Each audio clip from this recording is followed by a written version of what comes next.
Olá pessoal, tudo bem? Eu sou Erivaldo de Jesus, nascido em 25/12/1967. Eu sou filho de Raimunda Gonzaga de Jesus e de Vitorino Sena Santos, em memória. Eu nasci ali no bairro de Pituaçu, conhecido antigamente era Piaçabeira, hoje bairro de Pituaçu, ali próximo à boca do rio.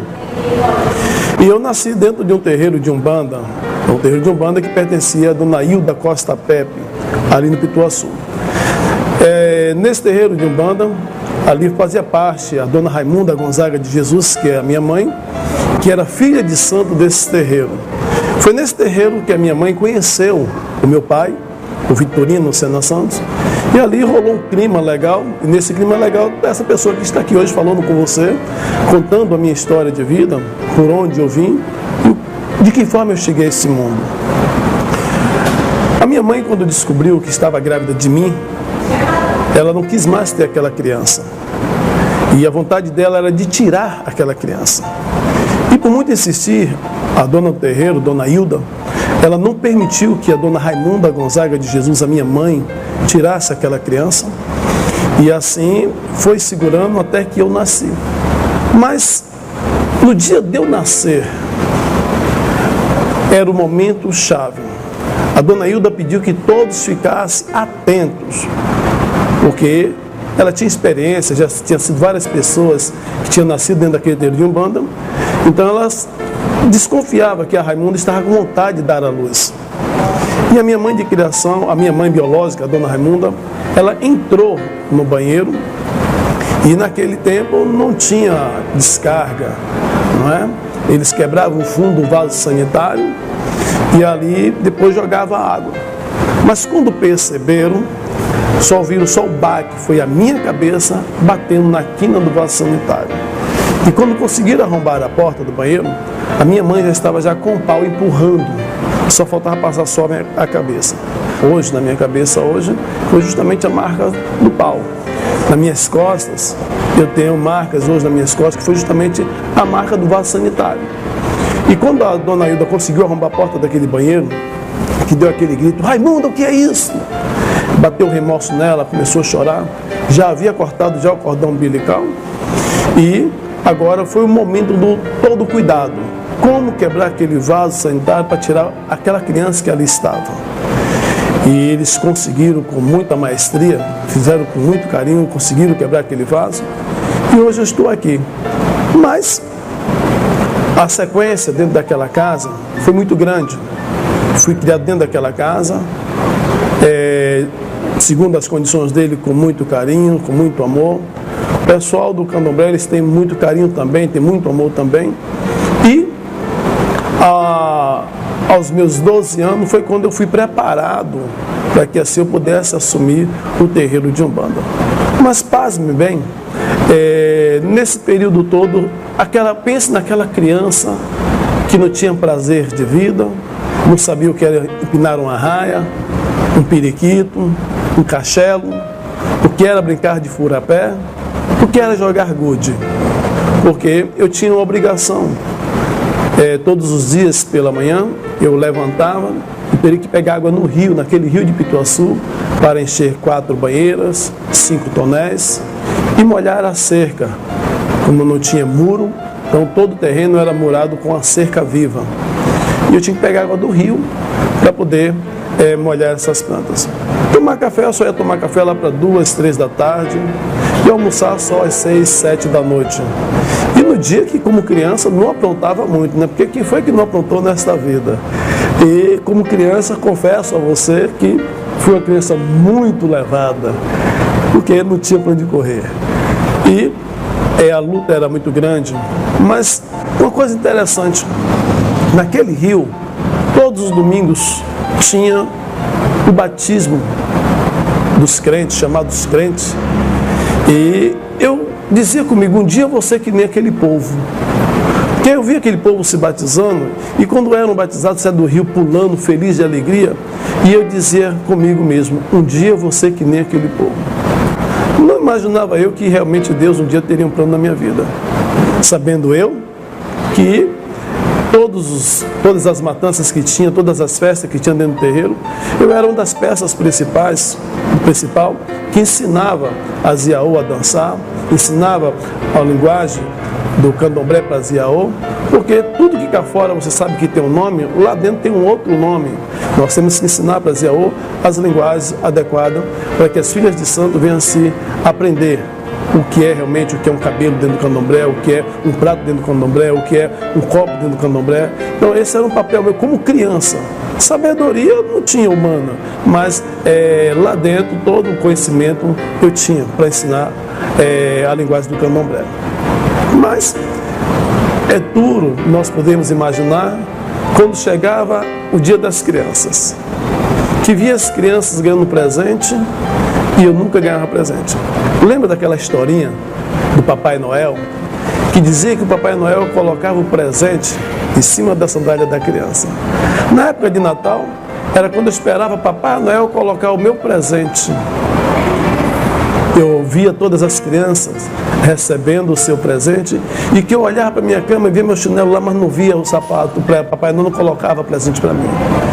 Chegava o dia das mães, eu via todas as crianças daquele terreiro abraçando suas mães, dando a bênção às suas mães. E eu ficava com inveja, chamando a mãe dos outros e minha mãe também. Porque em um certo período a minha mãe saiu daquele terreiro candomblé. Em um certo período a minha mãe, ela foi tocar a vida dela e me deixou dentro daquele terreiro. E curioso, que chegou um certo momento da vida, que a dona Hilda me levou até o juizado.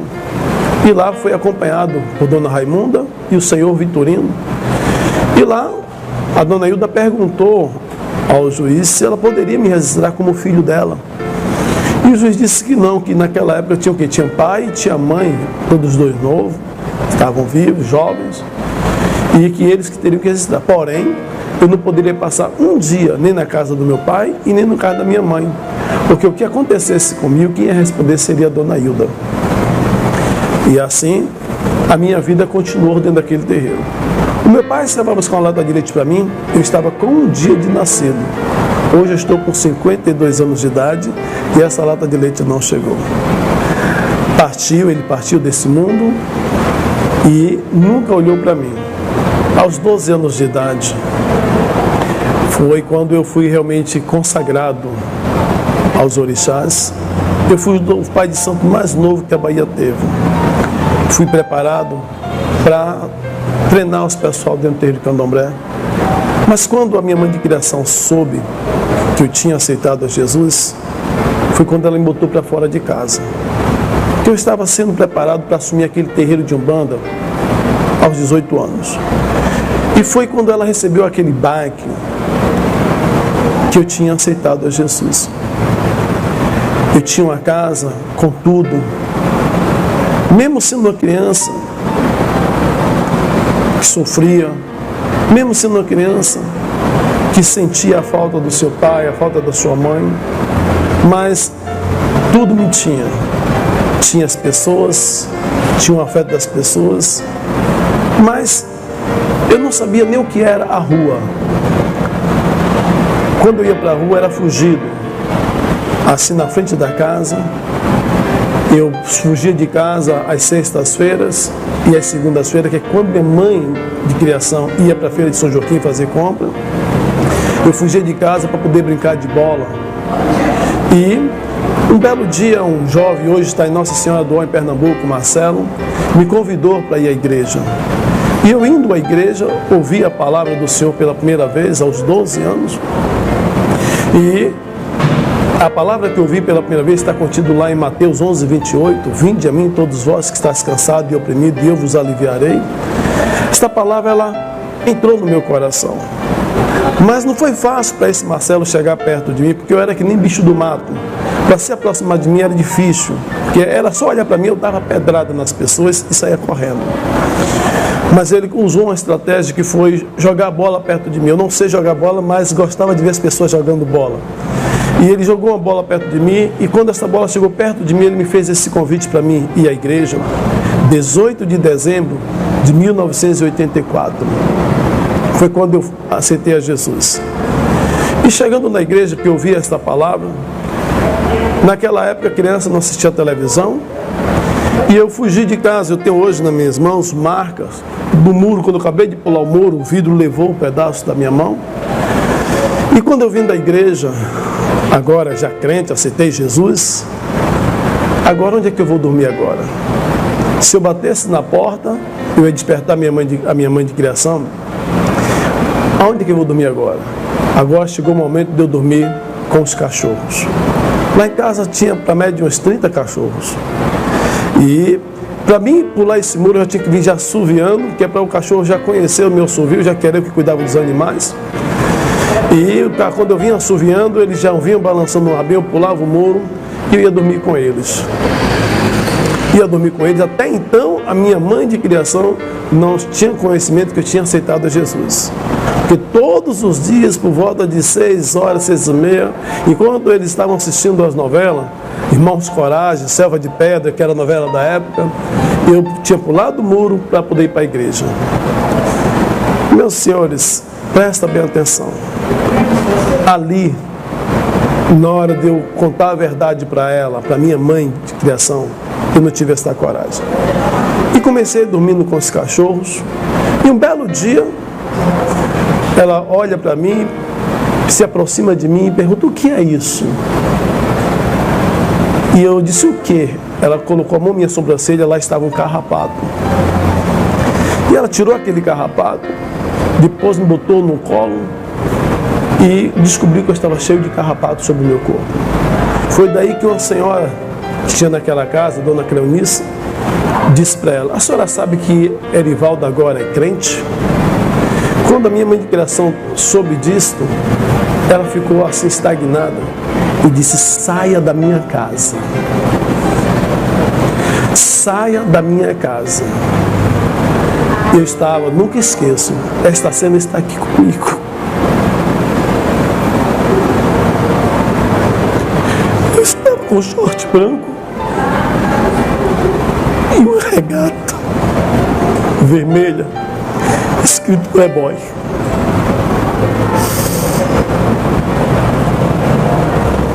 Eu tentei ainda ir no quarto pegar as roupas. Ela disse: não, você não vai pegar nada, você vai sair daqui como está. Tudo bem. Agora bate o cenário em mim: aonde eu vou dormir? Como é que eu vou comer? E aí comecei batendo perna para um lado, para o outro. Hoje, se você chegar no Pituaçu, tem a ciclovia. Eu rodava aquela ciclovia o dia todo procurando genipapo, procurando banana. Subia em pé de coco, o negócio não era subir, o negócio era na hora de descer. Que na hora que eu descia, ralava o peito todo, que eu não sabia subir. E um pé de coco. Subia a pulso, o negócio era na hora de descer. E curioso, na maioria das vezes eu subia, mas descia sem sucesso. Eu descia sem um coco na mão, porque eu não conseguia tirar o coco.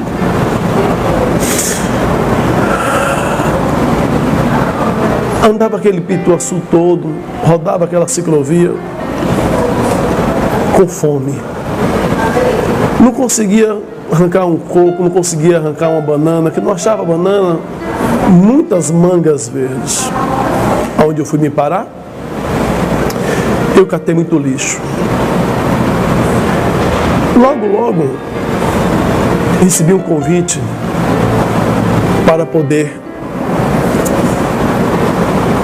me apossar de uma arma e de um bolo de maconha. Ah, mas eu só me lembro que o cabelo era branco. Alguém que se dizia assim, meus amigos, me deu, assim que minha mãe de criação botou para fora de casa, um bolo de maconha e uma arma, eu só me lembro que o cabelo era branco. E eu disse para aquela pessoa: não, porque eu quero ser gente. E esse não foi um não muito difícil para mim, naquele momento. Porque qual seria o destino daquela arma nas minhas mãos? Qual seria o destino daquele bolo de maconha nas minhas mãos? E dali, eu esperava as pessoas à noite, quando chegava a noite, fecharem suas casas essas que não tinham cachorros, para poder pular os muros e deitar na varanda das casas. E ficar atento para acordar cedo, para pular o muro de novo, para que os donos da casa não vissem eu dormir naquela varanda. Como se não bastasse, eu deixei de dormir nas varandas da casa das pessoas e passei a dormir debaixo da ponte, ali no Campo Mar, ali em Piatã. Ali foi minha casa por longos tempos, debaixo da ponte, mas eu tinha vergonha de dizer aos irmãos na igreja a vida que estava levando. À noite durante o dia estava catando lixo para comer, à noite estava na igreja, naquela mesma situação, como bicho do mato. Naquela igreja, ali no Pituaçu, a igreja Teto Solar, foi onde eu aceitei a Jesus. E naquela igreja tinha uma senhora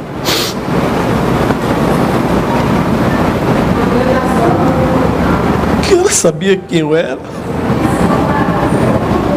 mas eu não sabia o que eu era dela.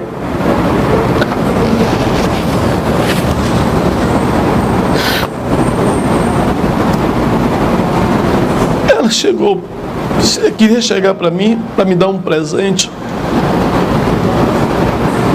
E esse presente era uma calça,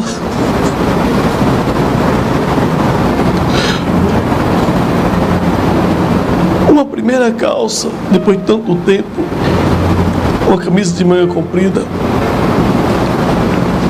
e um tênis. Mas ela não sabia como chegar perto de mim, porque eu era que nem bicho do mato mesmo.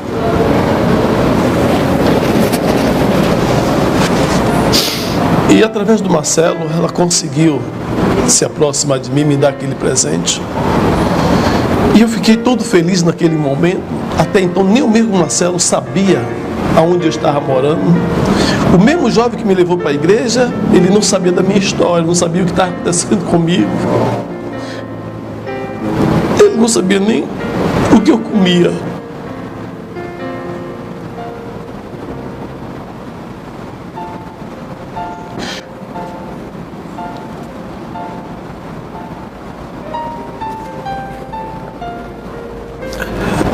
Mas ela conseguiu me dar aquele presente. E eu disse, quando eu chegar em casa, eu vou olhar. Que casa? Se eu morar debaixo da ponte. Tudo bem, fui para casa. No dia seguinte eu chego na igreja, à noite, com aquela calça bege, nunca esqueço. Aquele tênis branco e uma camisa azul de manga comprida.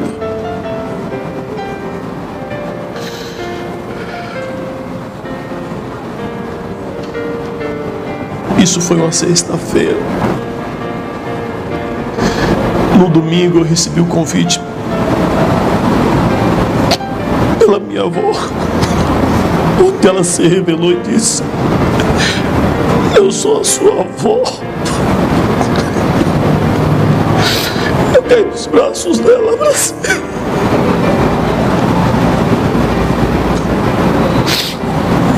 E eu dentro de mim acreditei, porque eu via muito dizer que menino criado com vó era outra coisa. Eu disse: poxa, agora eu vou ter uma casa, agora eu vou ter uma família. Ela me fez aquele convite.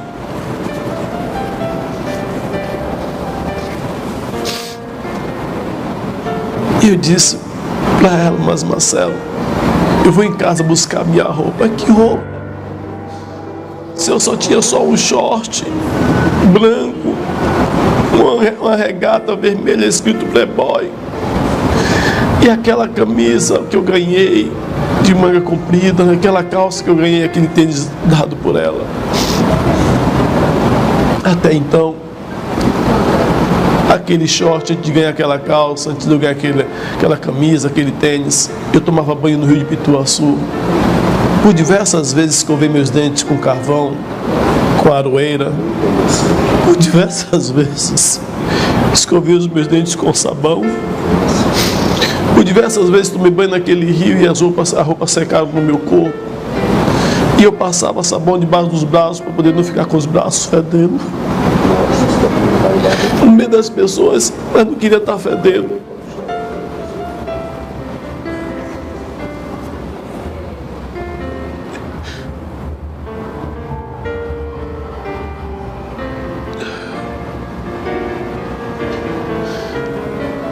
Eu fui morar com a minha avó, a mãe do meu pai, Maria Cesária. E esse morar com a minha avó, eu pensava que ia ser bem melhor, mas não foi melhor. Se eu estivesse debaixo da ponte, estaria melhor ainda. Porque agora eu sofri sem a família era uma coisa, e agora eu sofrendo com a família foi bem pior para mim. Me bateu uma angústia, eu disse, agora me jogar na rua de vez. Trabalhei muito nessa orla marítima, carregando pedra, para não roubar. Enquanto eu tinha dinheiro no bolso, eu não catava lixo. Hoje já fechou, mas ali no Pituaçu, quem não conheceu a churrascaria Alex? Hoje não existe mais. Mas os velhos moradores ali do Pituaçu conheceram a churrascaria Alex. Ali no fundo daquela churrascaria, catei muito lixo. Esperava as pessoas acabarem de comer, poder comer o resto que as pessoas deixavam nos pratos. Tudo poder não roubar. Convite chovia dia e noite, noite e dia. E eu dizia para as pessoas que assim me faziam os convites, não, porque eu quero ser gente. Eu queria ser alguma coisa. E a minha luta sempre foi essa, para querer ser alguma coisa.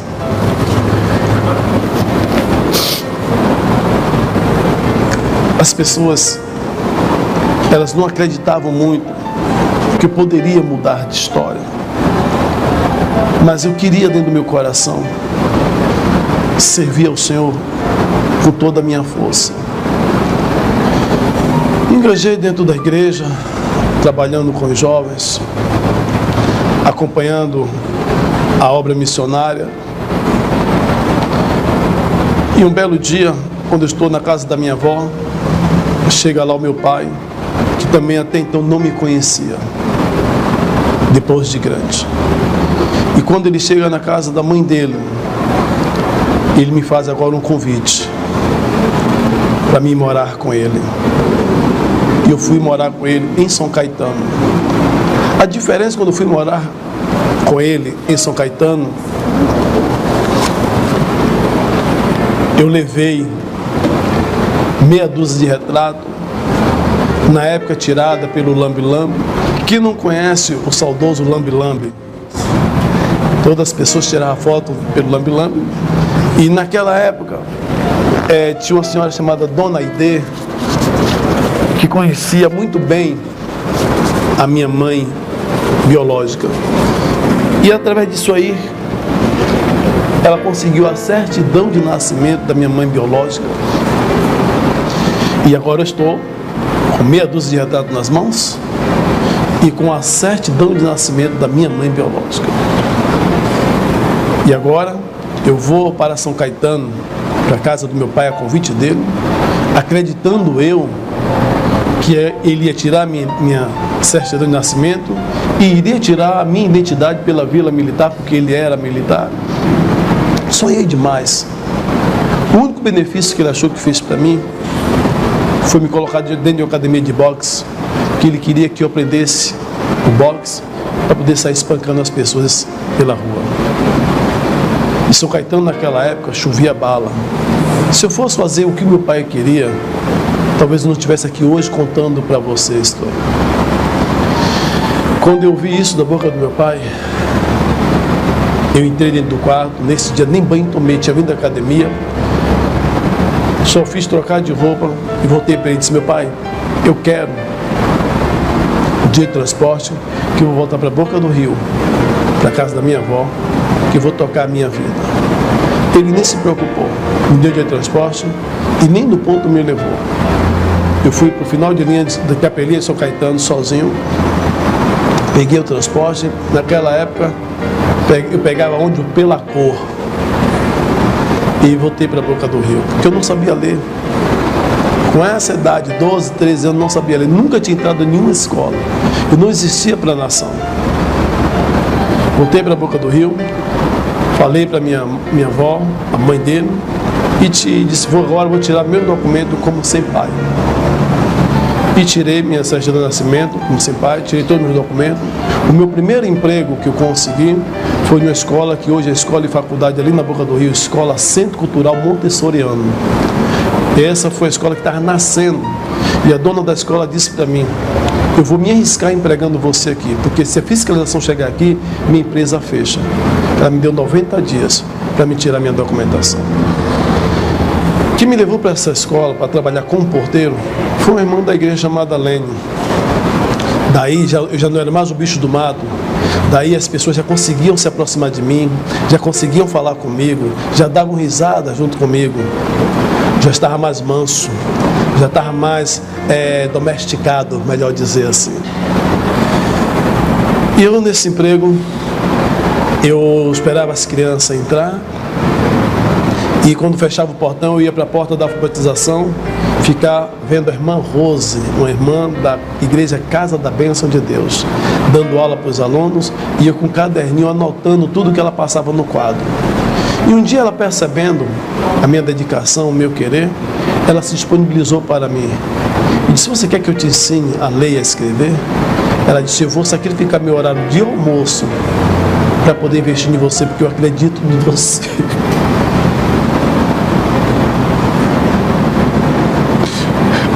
Eu disse, eu quero. E eu comecei a aproveitar aqueles momentos. E a professora da segunda série também vendo aquilo, ela também começou a sacrificar o horário de almoço dela, porque ela disse, eu acredito no teu potencial. E eu passei a aproveitar aquilo. Aos 15 anos, foi quando esta jovem olhou para mim e disse, vou conseguir uma vaga para você na escola José Tobias Neto.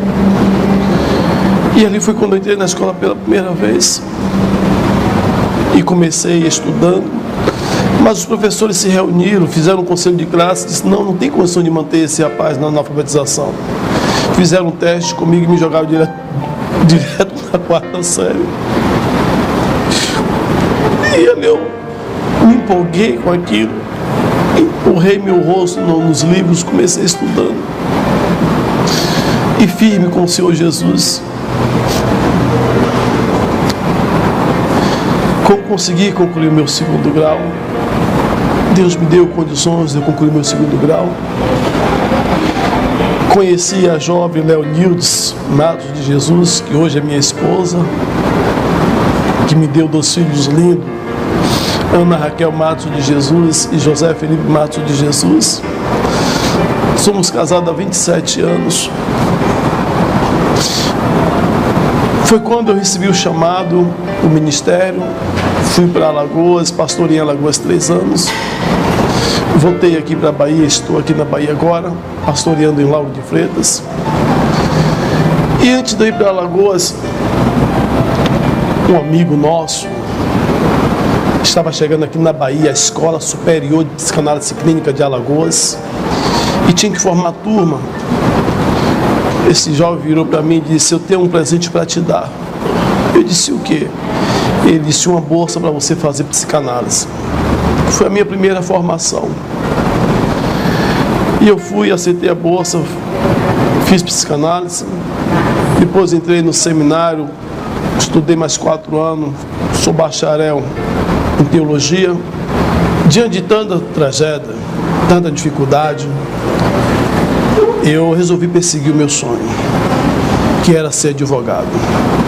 E agora e me matriculo em uma instituição de ensino, porque agora era hora de virar todo esse jogo, já que eu tinha um sonho, tinha um propósito, e esse sonho, esse propósito meu, era para me formar em advogado, Porque eu queria agora retribuir às pessoas aquilo que um dia alguém fez por mim. Alguém um dia acreditou em mim, apostou em mim, se deram para mim. Foi daí que nasceu o desejo de querer retribuir às pessoas. Então hoje, tudo que eu faço hoje é para retribuir às pessoas aquilo que um dia alguém fez por mim.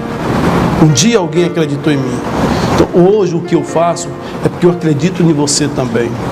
Eu sei que você pode mudar. Eu sei que o seu talento está escondido. Como um dia alguém olhou para mim e disse: o seu talento está escondido, está na hora de você lutar por isso. É por isso que hoje eu me proponho a estar aqui e ajudar pessoas. Eu sei que a minha história, ela se confunde com de milhares e milhares de pessoas que tem por aí.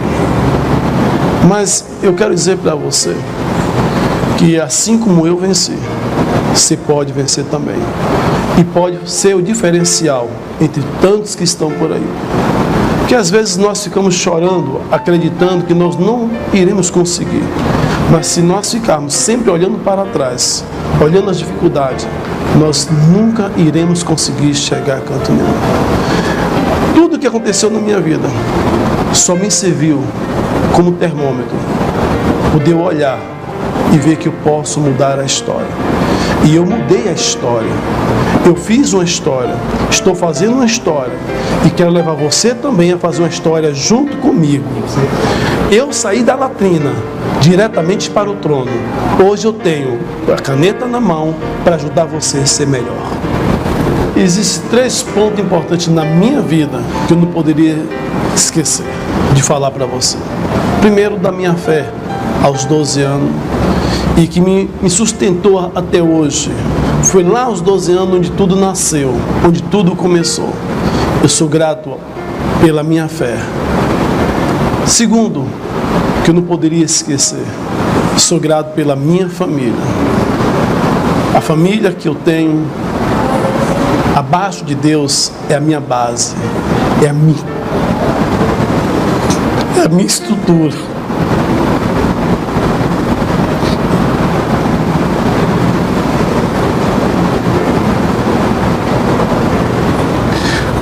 Família é tudo para mim. Família é minha base. Minha esposa, meu filho, minha filha. São meus xodós. Aquilo que as pessoas não conseguem ver. Eu vejo hoje, eu sou o cara mais rico do universo, porque eu tenho a minha família. E depois da minha família, eu tenho aqueles que também acreditaram em mim e acreditam. Os meus amigos, desde os 12 anos. Ninguém consegue chegar a lugar nenhum abaixo de Deus sem o suporte de alguém. E as pessoas que me cercam, que me dão base, que me dão estrutura, os meus amigos, eu sou alguma coisa, agradeço a eles também. Cada um escreve uma história de uma maneira. Tem vários tipos de amigos. Tem os mais chegados, tem os menos chegados, tem aqueles que só passam e tem aqueles que ficam. Eu tenho todos eles no meu bojo, tenho todos eles guardados comigo, porque cada um deixou uma história, deixou um legado na minha vida, e que tudo isso eu quero dizer para você, que sirva de exemplo para você também. Aonde eu estava, ainda tem muitos lá ainda. E hoje eu estou aqui para tirar eles de lá. E quero te convidar para caminhar comigo nessa nova jornada. Se isso não for amor, amor,